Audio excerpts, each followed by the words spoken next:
다 같이 말씀 볼까요? 말씀은 민수기 25장 1절로 9절의 말씀. 민수기 25장 1절로 9절의 말씀 우리 한 절씩 나눠서 읽어보도록 하겠습니다. 제가 먼저 읽겠습니다. 이스라엘이 시딤에 머물러 있더니 그 백성이 모압 여자들과 음행하기를 시작하니라.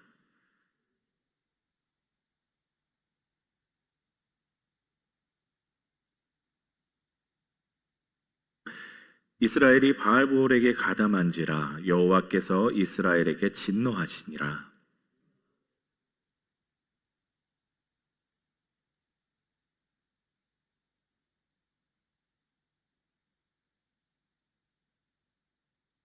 모세가 이스라엘 재판관들에게 이르되 너희는 각각 바알브올에게 가담한 사람들을 죽이라 하니라.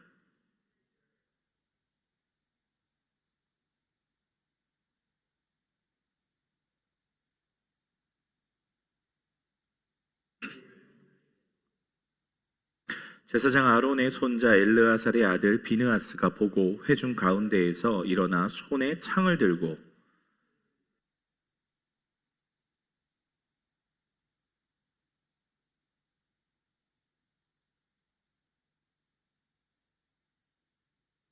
함께 읽겠습니다. 그 연병으로 죽은 자가 24,000명이었더라. 아멘. 우리 계속 민수기의 말씀을 좀 짚어 넘어가면서 볼까 합니다. 우리 노아가요 아주 싫어하는 종류의 사람이 있습니다. 저한테는 전 이 사람이 싫어요 이렇게 이야기하지 않았지만 노아가 실망했던 목회자들의 상을 제가 몇 가지 아는데 그 중에 한 가지가 앞뒤가 다른 사람을 굉장히 싫어합니다. 맞지 노아야? 맞지? 그래. 앞뒤가 다른 사람을 싫어합니다. 물론 나는 앞뒤가 다를 수 있지만 목회자는 앞뒤가 다르면 안 돼. 이제 이런 생각을 많이 다들 하시죠. 목사가 한 말에 대한 책임을 져야 된다라는 거죠. 사실 이 목회를 배우면서 제 스승 목사님이 정말 중요하게 하셨던 말씀이 몇 가지 있는데 그 중에 하나가 뭐냐면 교회의 어떤 일을 추진할 때 그 일에 대해서 너가 감당할 수 있는지를 꼭 확인하고 추진을 해라. 왜냐하면 중간에 그 일을 추진하고 나서 못하겠다 하고 그 일을 멈춰버리면 목회자에 대한 신뢰가 떨어진다. 그러면 다음에 어떤 일을 추진할 때 그게 정말 쉽지 않다라고 정말 많이 이야기해 주셨던 기억이 나요. 앞뒤가 다른 것도 문제이지만 어떤 말을 뱉어냈는데 그 뱉어낸 말을 수습하지 못한다면 그것 또한 목회자로서는 굉장히 큰 타격입니다. 근데 이게 목회자뿐이겠습니까? 대부분의 모든 분들이 다 같은 상황인 것이죠.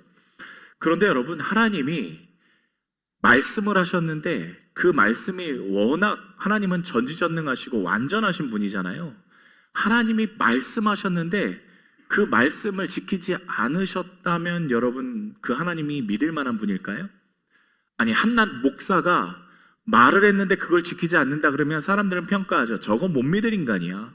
그런데 하나님이 말씀하셨는데 하나님이 그걸 안 지키세요. 그럼 여러분, 그 하나님 믿을 만한 분일까요? 오늘 하나님이 그 말씀을 안 지킨 부분을 한번 좀 찾아볼까 합니다. 지금 하나님을 디스하자는 게 아니고요, 하나님이 왜 그렇게 하셨는가를 보자는 거예요. 여러분, 이스라엘 백성이 출애굽을 합니다. 이집트에서 나왔어요. 그리고 한 1년 반 동안 시내산 밑에서 머물렀습니다. 거기서 하나님의 말씀도 받고요, 성막도 어떻게 해야 되는지 들었어요. 그리고 하나님께서 구름 기둥을 세워주셔서 자, 출발이라고 말씀하셨습니다. 자, 구름 기둥만 따라가면 됩니다. 뭐 어려울 게 있겠어요? 그냥 구름 기둥 따라가면 되니까요. 자, 그런데 하나님께서 가나안을 치려고 하는, 그러니까 지금 이제 사실은 가데스 바네아에서 하나님께 반역하고 너희들은 가나안에 못 들어가, 그렇게 말씀하셨죠. 그리고 어느덧 그 시간이 훌쩍 지나서 하나님께서 드디어 출애굽 2세대에게 3세대에게 이제는 너희가 가나안에 들어가라 라고 다시 말씀하세요. 자, 신광야에서 가나안으로 들어가는 길입니다. 그런데 이 가나안으로 들어가는 길에 여러 종족들이 있어요. 지도 한 번만 보여주세요. 자, 이 이스라엘 백성이 이 밑에서요, 이 신광야에서 이제 저 가나안 땅까지 올라갑니다. 가나안으로 올라가는 건요, 에돔을 거쳐서 모압을 거쳐서 암몬을 거쳐서 아모리까지 가서 가나안으로 들어가는 거예요. 자, 그러니까요, 지금 거쳐야 되는 종족이 몇 가지 종족이 있는 겁니다. 하나님께서 조건을 하나 거셨어요. 뭘 거셨냐? 너희가 지금부터 가나안에 쳐 들어갈 텐데 거기에 가는 모든 것들을 내가 정리를 해줄 텐데 다만 너희는 이렇게 말씀하셨어요. 신명기 2장 4절의 말씀에 보면 이렇게 기록되어 있습니다. 너는 또 백성에게 명령하여 이르기를 너희는 세일에 거주하는 너희 동족 에서의 자손이 사는 지역으로 지날진대 그들이 너희를 두려워하리니 너희는 스스로 깊이 삼가고 그들과 다투지 말라. 그들의 땅은 한 발자국도 너희에게 주지 아니하리니 이는 내가 세일산을 에서에게 기업으로 주었습니다. 이렇게 기록되어 있습니다. 그러니까 저기 지금 세일산 보이시지요? 에돔이라는 데 보이시지요? 저기는 에서의 자손들이 살아가는 땅이에요. 그리고 하나님께서 에서의 자손들에게 저 땅을 주셨기 때문에 너희들은 거기 지날 때 절대로 얘네들한테 시비 걸지 마라고 말씀하셨어요. 이스라엘 백성이 그 말을 잘 듣습니다. 그리고 지날 때에 뭐라고 이야기하냐면요, 내가 거기에 지나갈 때에 물 한 모금도 돈 주고 사 먹겠습니다. 필요한 것도 다 돈 주고 사겠습니다. 그러니까 그냥 지나가게만 해주세요 하고 에돔 왕에게 이야기합니다. 여러분, 그런데 에돔 왕이 이거 들어주나요? 안 들어주나요? 절대 안 들어주죠. 생각해보세요. 200만이나 되는 사람이 저 땅 가운데 한 가운데를 지나가는 거예요. 여러분, 이게 우습게 들으실 수 있겠는데 북한이 이야기하는 겁니다. 자, 내가요, 저 지금 제주도로 놀러 가고 싶은데 200만이나 되는 사람이 그 서울 좀 지나가게 해주세요. 차 타고 그냥 지나가기만 할게요. 대한민국의 어떤 정신 나간 인간이 서울을 지나가게 합니까? 아무도 안 지나가게 하죠. 못 지나가게 하죠. 에돔 왕이요, 전쟁을 선포합니다. 들어오기만 해. 가만 안 둬? 라고 이야기해요. 그래서 어떻게 할까요? 돌아갑니다. 에돔 땅을 이렇게 돌아가요. 또 누구를 만나냐면요, 모압이라는 곳에 지나가게 됩니다. 그런데 모압도 똑같이 하나님께서 저기는 조카 롯, 아브라함의 조카 롯의 자손이 사는 데야. 그러니까 저 땅 너희들에게 주지 않았어. 지나갈 때 평화를 선포하고 저 땅을 지나가. 절대로 그냥 지나가지 마. 이스라엘 백성이 그 말에 또 순종해요. 알겠습니다. 모압 왕에게 우리가 지나가기만 할게요. 물도 사 먹을게요. 큰 길로만 다닐게요. 샛길에 들어가서 몰래 정탐하는 거 하지 않을게요. 그냥 지나가기만 해주세요. 그런데 여러분, 어떤 민족이 또 그 땅을 보여주겠습니까? 절대로 불가능하다고 이야기합니다. 암몬도 지나가야 되거든요. 암몬도 똑같았어요. 암몬도 조카 롯의 자손이 있는 데였거든요. 안 된다고 이야기하죠. 자, 지나가게만 해주세요. 우리가 조금의 손해라도 입히면 다 보상하겠습니다. 그런데 절대로 그렇게 하지 않죠. 문제는요, 에돔은 전쟁을 선포했지만 위협만 가하고 이스라엘에 돌아갈 때는 건들지 않았어요. 그런데 모압과 암몬은 조금 달랐다는 거예요. 하나님께서 이들을요, 그냥 이들 땅에, 그러니까 하나님은 똑같이 저 에돔과 모압과 암몬에게 주시는 이스라엘 백성과 똑같이 그 땅을 허락하여 주셨고 그 땅에서 성장케 하셨는데, 중요한 건 이스라엘 백성이 지나가는 것만으로도 허락하지 않을 뿐더러 전쟁을 선포하고 전쟁을 선포하는 것뿐만 아니라 사람을 죽이려고 하는 위해를 가하는 일들을 시작합니다. 모압 왕, 그 이름도 유명한 발락이라는 사람이 이스라엘 백성이 그러면 이렇게 돌아가고 있는데, 돌아가고 있음에도 불구하고 가만히 두질 않고 어떻게 했느냐? 저주 전문 주술사 한 명을 고용합니다. 저주 전문 주술사. 누구였냐면 발람이었지요. 발람. 자, 발람이 돈을 많이 받고 저 돌아가는 이스라엘 백성에게 저주를 하려고 가요. 그런데 성경을 여러분 민수기를 잘 읽어보시면 발람이 정말 저주하고 싶어서 열심히 최선을 다합니다. 그런데 한마디도 저주를 못해요. 한마디도 하지를 못합니다. 그 이유는 무엇이었을까요? 저번 주에 말씀드렸던 대로 민수기 22장 12절의 말씀에 보면 하나님께서 발람에게 나타나셔서 말씀하세요. 그 백성을 저주하지도 말라. 그들은 복을 받은 자들이니라 라고 말씀해 주십니다. 그들은 복 받은 자들이야 저주하지 마 하고 발람의 입을 닫게 하세요. 하물며 나귀가 말을 하게 해서 발람이 저주하러 가는 그 길에 나귀를 타고 갔는데 나귀가 말을 함으로 인해서 발람이 저주하면 안 되는구나 라고 몇 번이나 깨닫게 하세요. 발람이 이스라엘이 안 보는 곳에서 그럼 저주하면 되겠지 해서 저 멀리 가서 저주하는데 저주 못합니다. 끝까지 못해요. 여러분, 이스라엘을 보호하시는 하나님의 은혜지요. 그죠? 발람의 입을 다물게 함으로 인해서 이스라엘을 하나님이 보호하고 계신다라는 것을 우리는 이 성경에서 찾을 수 있어요. 그런데 한 가지 더요. 사실 하나님이요, 발람도 보호하고 계셨어요. 자, 무슨 이야기인지 아시겠어요? 여러분, 하나님께서요, 이스라엘, 그러니까 아브라함에게 몇 가지 복의 약속을 해주세요. 그 중에 복의 약속이 12장에 나오는 약속인데 12장 3절에 너를 축복하는 자에게 내가 축복하고 너를 저주하는 자에게 내가 저주할 거야. 그렇게 말씀하셨거든요. 이 복이 이스라엘 백성에게 그대로 흘러내려오는 중이었어요. 그런데 보세요.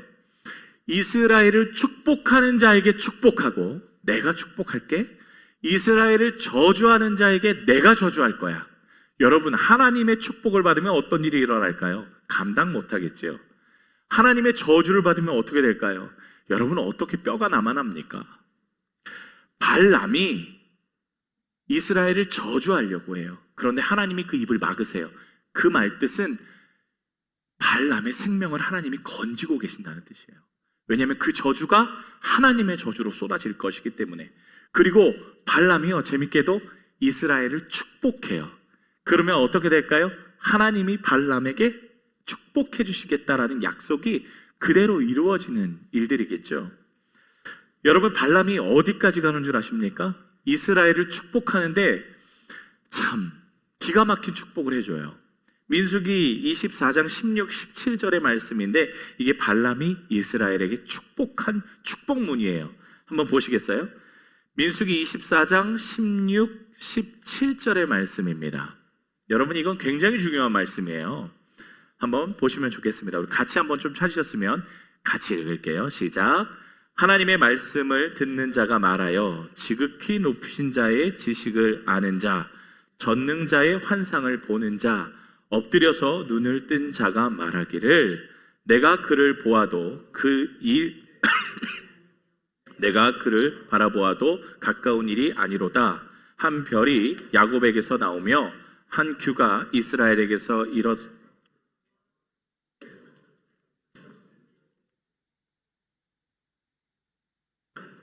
여러분, 이게 무슨 예언인 줄 아십니까?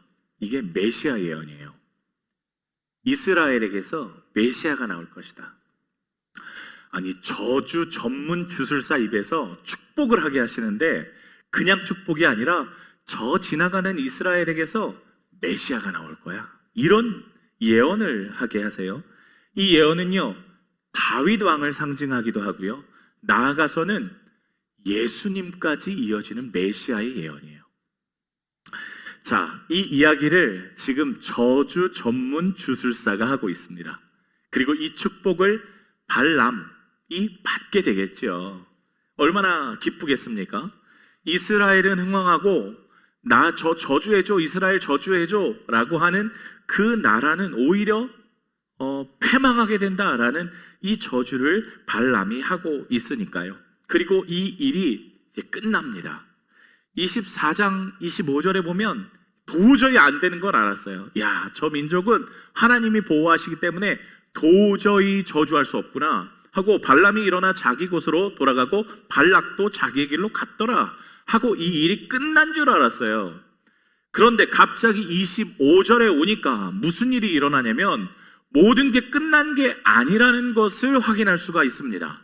25절에 누가 등장하냐? 모압의 여자들이 등장하고 모압의 여자들이 이스라엘 남자들을, 지도자들을 유혹해서 이들과 음행을 하고 음행하는 것뿐만이 아니라 이들의 마음을 완전히 변화시켜서 바알을 섬기게 하는 우상숭배의 일들을 일으킵니다. 갑자기요, 대뜸이요, 축복하고 끝났는데 갑자기 이런 일들이 일어나요.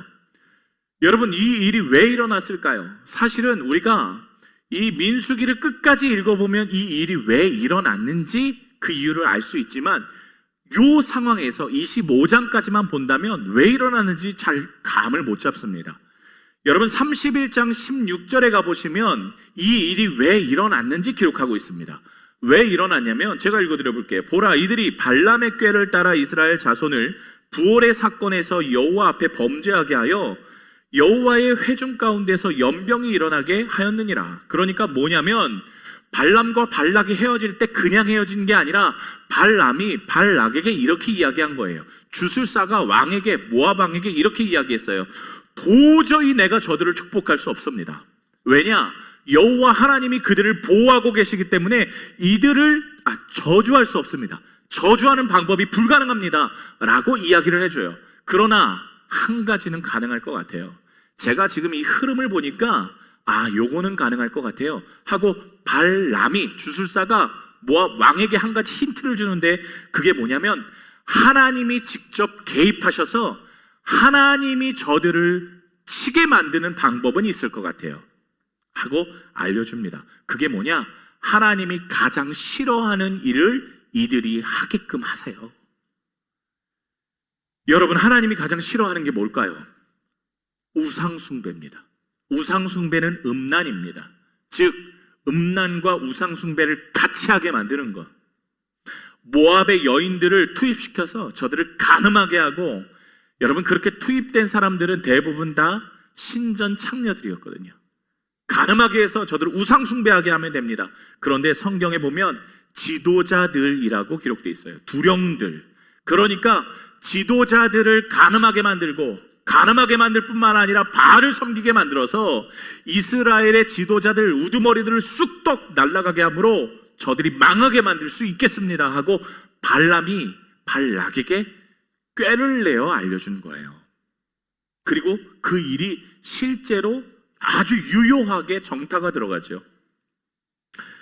하나님께서 이스라엘의 이 거룩함을 해친 지도자들을 멸하게 하시는데 무려 24,000명이나 죽어갑니다.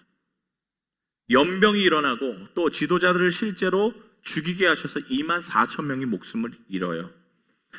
여러분, 발람 어떻게 됐을까요? 하나님을, 여러분, 이스라엘을 축복하는 자에게는 축복을 주셨을 것이고 저주하는 자에게는 저주케 하셨을 텐데 이 발람의 꾀로 인해서 발람은 31장에 그냥 죽어나갑니다.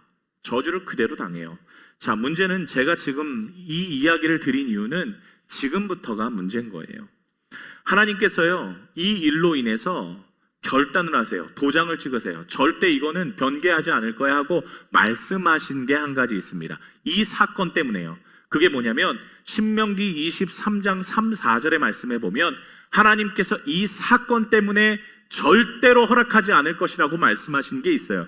제가 읽어드려 볼게요. 들어보세요. 하나님이 뭘 약속하셨는지.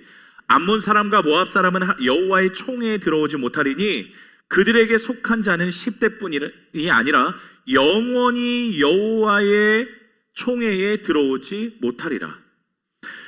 그들은 너희가 애굽에서 나올 때에 떡과 물로 너희의 길을 영접하지 아니하고 메소포타미아의 부올 사람 부올의 아들 발람에게 뇌물을 주어 너희를 저주하게 하려 하였으나. 이런 기록이에요.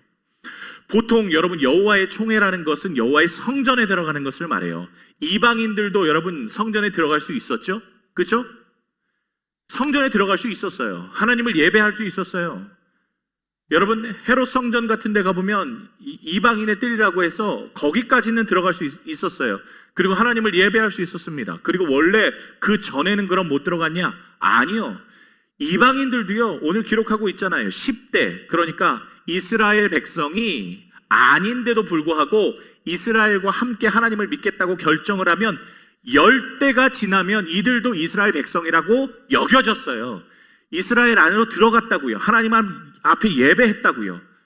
여호와의 총회에 들어갔다는 것은 무엇을 의미하느냐? 하나님의 백성이 됐다는 것이고, 하나님의 백성이라는 것은 구원의 자리에 이르렀다라는 의미예요. 그런데 하나님께서요, 뭐라고 이야기하느냐? 모압과 암몬, 너희들은 10대가 지나도 절대 안 돼.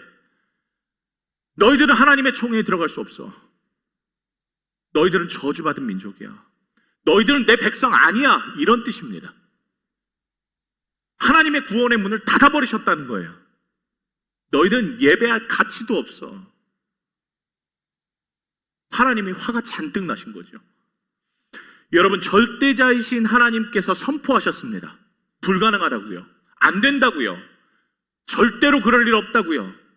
그러면 안 되는 거죠. 하나님이 말씀하시면 끝난 거죠. 누가 더 토를 달겠습니까? 여러분, 하나님이 마음을 바꾸시는 분이신가요? 하나님 마음 그렇게 쉽게 못 바꿔요.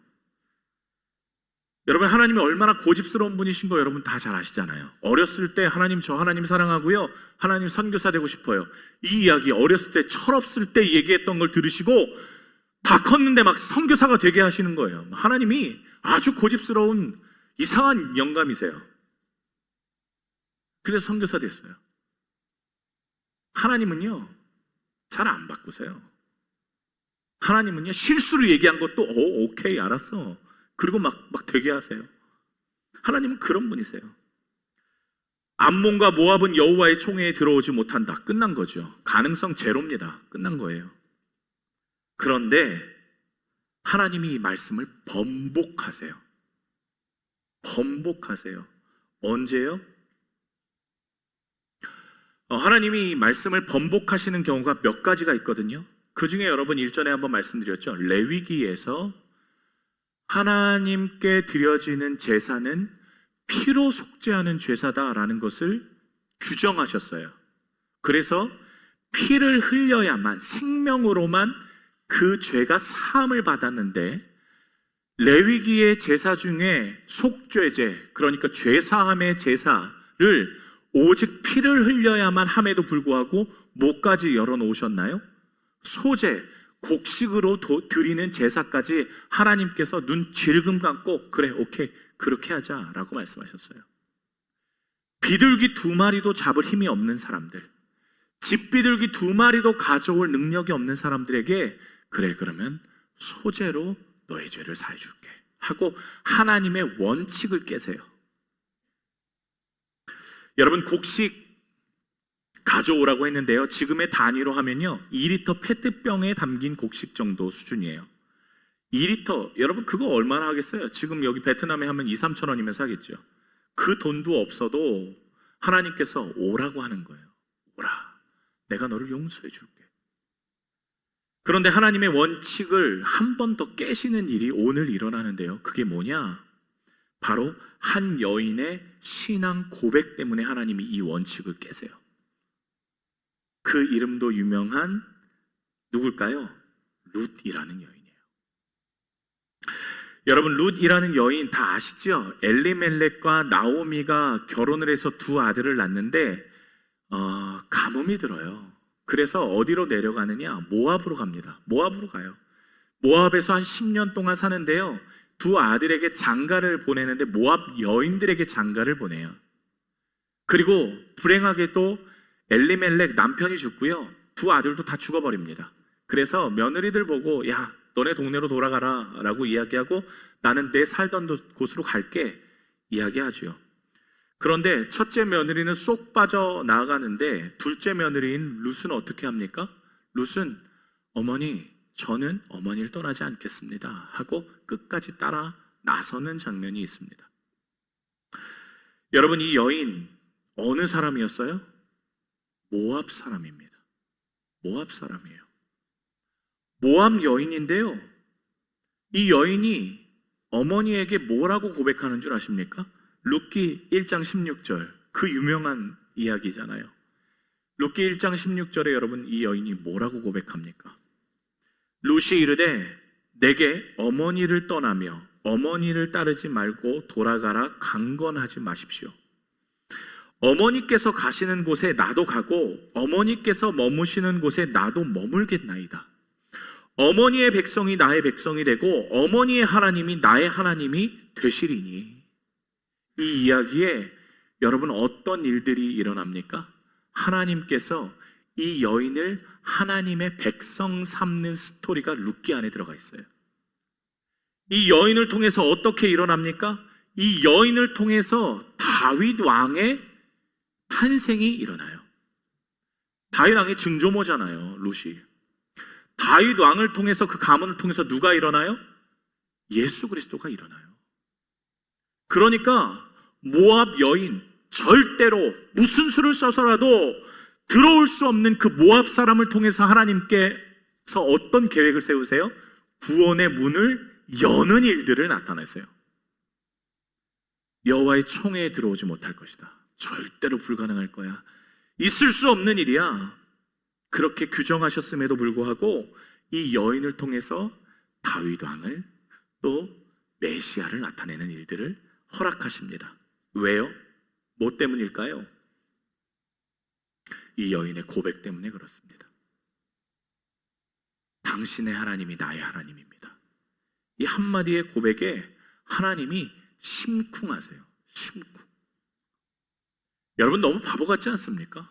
솔직히 말하면요, 목사가 말 한마디 잘못해서 거짓으로 밝혀지면 여러분이 이거 믿지 못할 목사가 되잖아요. 그런데 하나님이요, 절대 못 들어온다라고 이야기하셨음에도 불구하고 당신이 나의 하나님입니다, 이 한마디에 무너져 버리세요.